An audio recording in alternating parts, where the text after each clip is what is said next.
Hi everyone, welcome to the second support video for MD4008 Assessment 1. What I'm going to do in this video is talk through some of the specific protocols that are relevant to Assessment 1 within the module.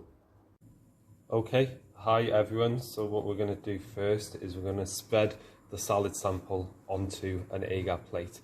This is something we talked about in the first video and it's something we're going to look at actually doing today. So firstly, we have our agar plate here. You'll notice it is labelled. So I have my initials, the date, I have NA, which stands for nutrient agar. So essentially another way of saying agar, just so we know it is an agar plate. Then we have solid sample, so we know what we've spread onto the plate. Then we have AMP, which stands for ampicillin. This is because if you look in the assessment handbook, you'll see these agar plates also have ampicillin. There's a specific reason why, that's for you to look into and to research, but this ampicillin is just so we know that this is containing ampicillin. Okay, so looking at our setup, you'll see I have a bit of space here, so it's not cluttered. I've cleaned everything here, so everything should be sterile. The Bunsen burner is on the red flame, which is the safety flame. So this is the flame we put the Bunsen burner on when we're not directly using it. So we don't want to actually turn the Bunsen burner off because we're going to use it in a second, but we don't leave it on the blue flame, which is the active flame. So the blue flame looks like this.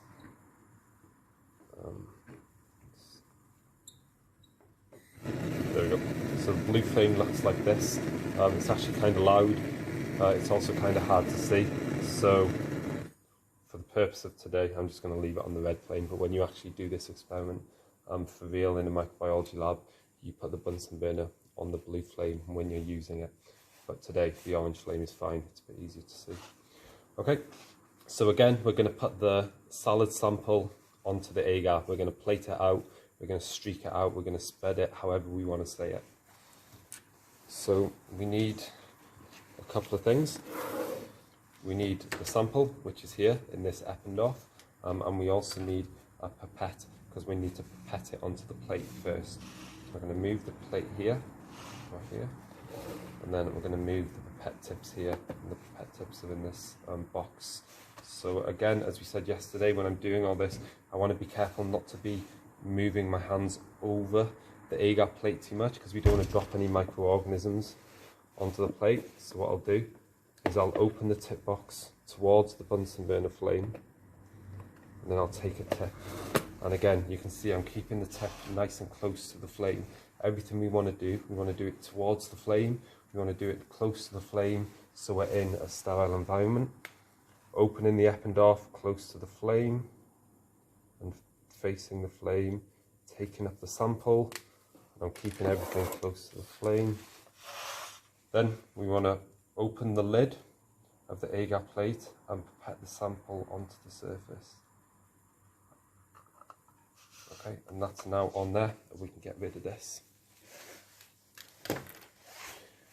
You'll notice again, when we lifted the lid of the agar plate, we lifted it just a little bit, we tilted it up, we didn't take it off all the way. And again, the principle is we're trying to limit contamination. Next up, we need to spread the sample that we've pipetted out. So we need a plastic spreader, and again we looked at these plastic spreaders yesterday. To get one out, I'm going to open the packet close to the Bunsen flame, facing the flame, and I'm keeping it close to the flame, and then I'm going to be able to spread the sample. Again, I'm trying to not take the lid all the way off, trying to just open it a little bit, and I'm spreading the sample all around. Then I'm done, and I can get rid of the spreader. The lid goes straight back on, and then we're essentially done. The technique for spreading using these spreaders doesn't matter too much. In different resources, so different textbooks and different papers, you'll see there's a different technique for spreading. It doesn't really matter with a liquid sample like this. The main thing is you do spread it, and you spread it as evenly as you can over the agar surface. There's one other thing we need to do before we put this agar plate in the incubator, which is flip it upside down. if there is condensation in the agar plate, we don't want that condensation to drip onto the microorganisms that are growing. We ideally want that condensation to only drip into the lid.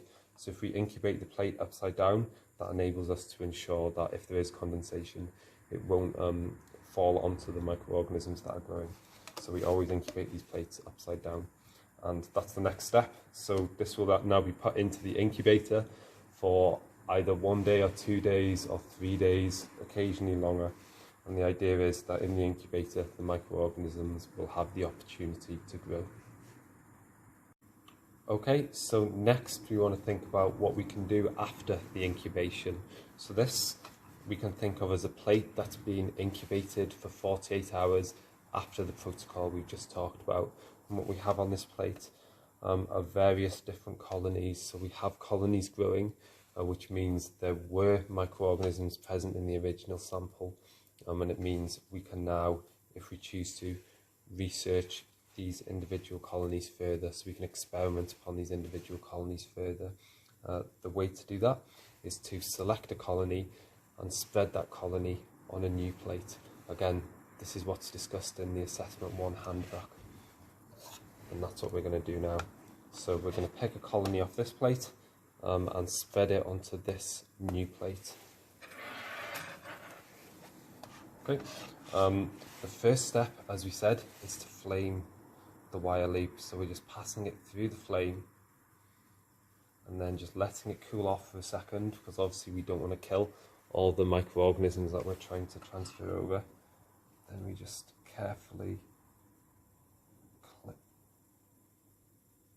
select a single colony. There we go, so select a single colony. Again, close to the flame, you can get rid of that now. And then we want to streak this colony out based upon the protocol that's covered in the tutorial on the module space. So we're streaking it in a line like that, taking it back out, flaming it, letting it cool off, then scraping across, flaming the loop again,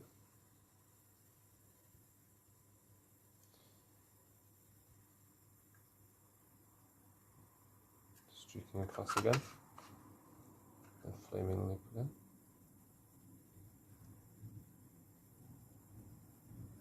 Okay.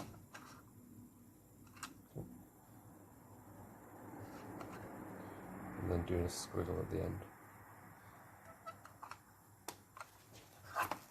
Giving it one last flame, and then we're done. So that single colony we have now spread across this plate, and the bacteria in that colony are now going to be able to grow.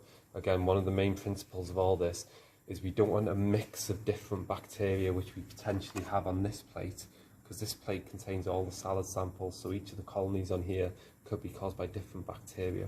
What we want is to isolate one of the colonies and look at that colony in more detail. Maybe it is Aeromonas, maybe it isn't. Either way, it doesn't help us to look at 100 different types of bacteria at once. We want to isolate one colony and look at it in a bit more detail, and that's what we've done here. So this streaking protocol we've looked at is very similar to the ones we talked about yesterday when we were talking about streaking a liquid sample. The only difference is we're physically picking the colony off a plate and then spreading it onto a new plate. The principles are exactly the same. We're spreading it out so it can grow. And now what we want to do is incubate this plate. As always, the microorganisms, again, they need the opportunity to grow. So we can take this plate, keep it upside down, and place it in the incubator for a period of time.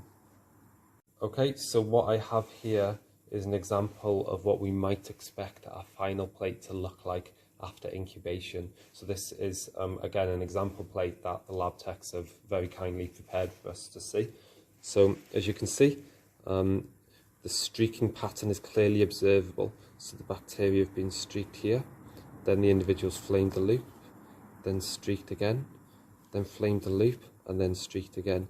And what you can see as the streaking goes on, the bacteria are becoming more and more spaced out until you get these individual colonies. And this is great because these individual colonies are what we want. These are what we can experiment upon. In the second part of the handbook, you'll see a gram stain is conducted, and to do a gram stain, this is exactly what you need. You need single colonies that you can pick up, that you can pick off the plate and then conduct a gram stain of.